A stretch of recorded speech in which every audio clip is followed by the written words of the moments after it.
The British people are about to have practiced upon them a trick even cruder and more shameless than that by which they were cheated out of their inheritance of parliamentary self-government in the first place when we acceded to the European Economic Community. However, since the trick is basically the same one over again, it is to be hoped that the people will not be taken in twice, but will listen to those who warned them correctly before. When the proposal that Britain should join the common market was put forward in 1971 and 72, and again when at the referendum it was proposed that British membership should be confirmed, the public were told, officially and solemnly by the political parties, that the British Parliament would lose none of its effective power. British ministers, it was said, could always veto whatever appeared to them to be contrary to British national interests. They dare not agree to anything that Parliament disapproved. Those who warned that the first step was being taken towards the political unification of Western Europe and the degrading of the United Kingdom to the status of a European province were laughed to scorn. They were told that any such development, if it ever took place, would be many years, perhaps generations, in the future. The referendum had not been over for 6 months before the government and the political parties were singing a different tune.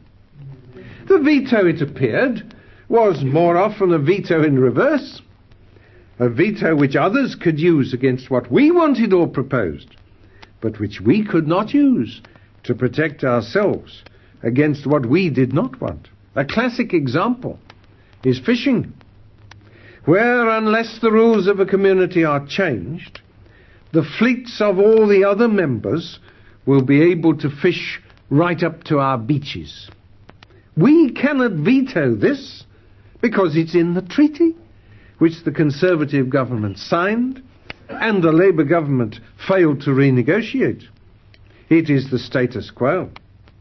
But any change in it that we want, such as an exclusive 50-mile zone for our fishermen, can be vetoed out of hand by any of the members, even by landlocked Luxembourg. Month after month, we have had ministers coming to the House of Commons and declaring themselves opposed to community policies. Why, they positively encourage the House of Commons to vote against those policies. Then they go off to Brussels, and presently they come back, having agreed to those very policies, wringing their hands and saying, "We don't like this any more than you do, but we had to accept it because it was part of a package." Now, of all silly sayings, one of the silliest is the saying, "You can't put the clock back." Of course you can put the clock back, and you often do.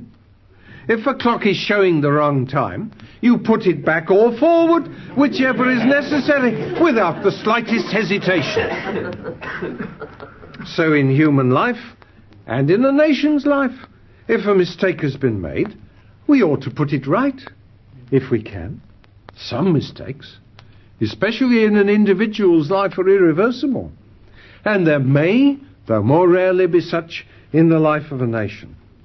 But we ought always to be on our guard against those who tell us so, who whisper in our ear, "It's done now, and it can't be undone."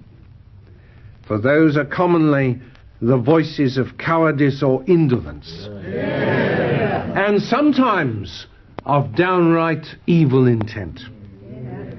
Certainly the mistake which Britain made in giving up her parliamentary self-government and national independence to become a part of the European Economic Community is not irreversible. One would suppose it was, And that is what you are intended to suppose. To listen to the chorus of politicians and newspaper editors who keep chanting like an incantation, "You're in the market now. The referendum's over. You've got to live with it now and make the best of it, whether it was right or wrong, and whether you like it or not."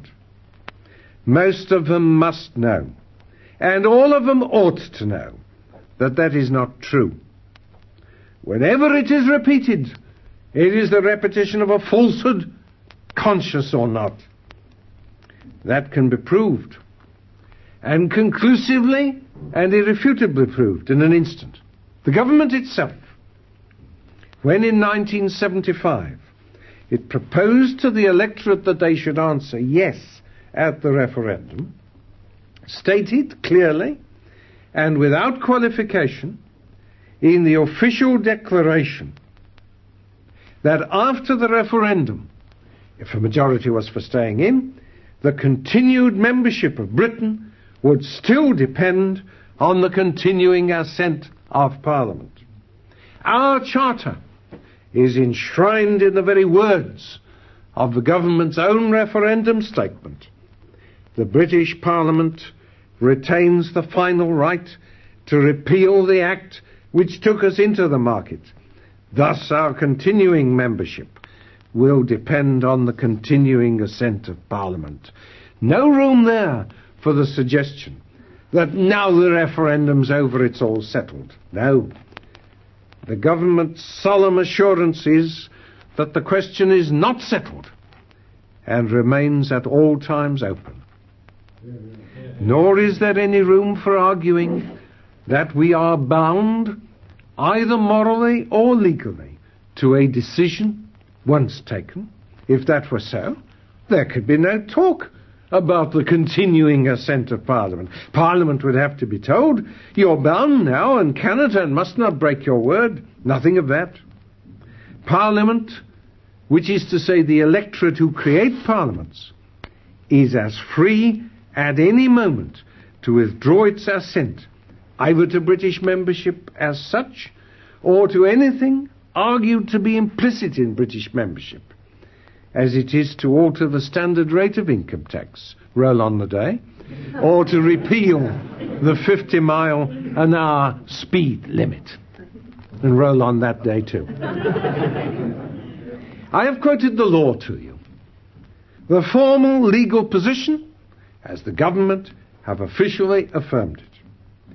But it would be disingenuous to pretend that there is not a higher law according to which no nation can be bound against its will to the surrender and renunciation of its freedom, independence, and sovereign identity.